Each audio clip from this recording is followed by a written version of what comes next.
কটকগুৰি মহাবিদ্যালয়ৰ নৱাগত আদৰণি সভাত সাংসদ প্ৰদ্যুৎ বৰদলৈ। নগাঁও জিলাৰ কটকগুৰি মহাবিদ্যালয়ৰ 2025-26 বৰ্ষৰ নৱাগত আদৰণি সভাখন আজিৰে পৰা দুদিনীয়া কাৰ্যসূচীৰে আৰম্ভ হয়। কাৰ্যসূচী অনুসৰি আজি পুৱা পতাকা উত্তোলন, হিয়াৰামঠ জুবিন গাৰ্গক শ্ৰদ্ধাঞ্জলি জ্ঞাপন, মহাবিদ্যালয়ৰ প্ৰাচীৰ পত্ৰিকা উন্মোচন আৰু পুৰণি ছাত্ৰ-ছাত্ৰীৰ চিনাকি পূৰ্ব অনুষ্ঠান অনুষ্ঠিত হয়।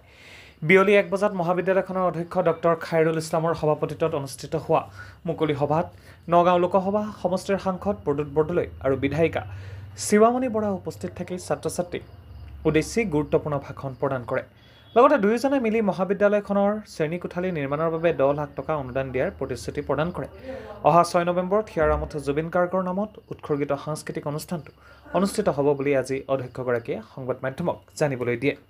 মোৰ লোকসভা সমষ্টিৰ অন্তৰ্গত নাছিলে, ডিলিমিটেশ্যনৰ পিছত এই অঞ্চল মোৰ লোকসভা সমষ্টিৰ অন্তৰ্গত হৈছে 2024 পৰা। আৰু মই এই কটকগুৰি মহাবিদ্যালয়খনলৈ আহি পেলাই মই সঁচাকৈ খুব আনন্দিত বোধ কৰিছোঁ, কাৰণ এই কলেজখনে সমগ্ৰ এই চুকৰ পিছপৰা এইফালে লাহৰীঘাট সমষ্টি, এইফালে ধিং সমষ্টিৰ এটা চুক, এই চুকৰ এই অঞ্চলটোত শিক্ষাৰ প্ৰসাৰৰ ক্ষেত্ৰত বৰ ডাঙৰ ভূমিকা পালন কৰিছে।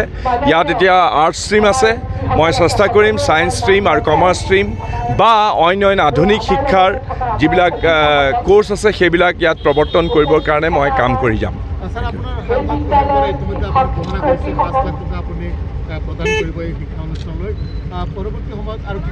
নহয়, পৰৱৰ্তী সময়ত আমি আগবাঢ়ি যাম। এইটো আৰম্ভণি, এতিয়া ক্লাছৰুম নাই, ছাত্ৰ ছাত্ৰীৰ সংখ্যা বহুত বেছি, গতিকে এতিয়া আমি ক্লাছৰুমবিলাক নিৰ্মাণ কৰিম। চৰকাৰী খণ্ডকো মই ক'ম যাতে এই কলেজখনত যাতে যিবিলাক চৰকাৰী আঁচনি আছে সেই চৰকাৰী আঁচনি যাতে সামৰি ল'ব পাৰে।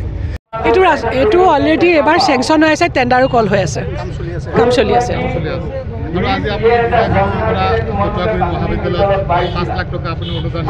আগতেও 3 লাখ দিছিলোঁ আগৰবাৰ, মানে কি আৰু লাষ্টৰ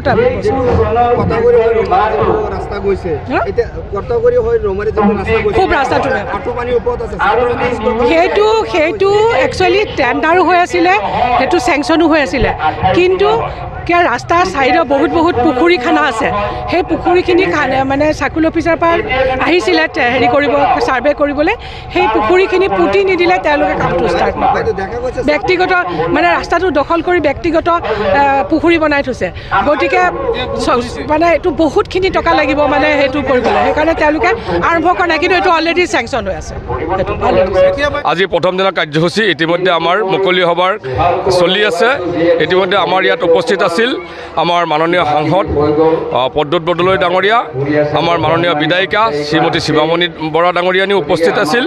তেখেতসকলে মূল্যৱান ভাষণ দিলে। তেখেতে 5 লাখ টকা দিম বুলি ইতিমধ্যে ঘোষণা দিছে। আমাৰ মহাবিদ্যালয়খনত বিভিন্ন ক্ষেত্ৰত আমি অলপ অসুবিধা আছে, আমাৰ ডিজিটেল ক্লাছৰুমৰ পৰা আদি কৰি অলপ অসুবিধা আছে, গতিকে এই 10 লাখ টকা পোৱাটো আমাৰ কাৰণে আজি উপকৃত হ'ম। আৰু আমাৰ এই দুদিনীয়া কাৰ্যসূচীত আজি প্ৰথম দিনা কাৰ্যসূচী চলি আছে।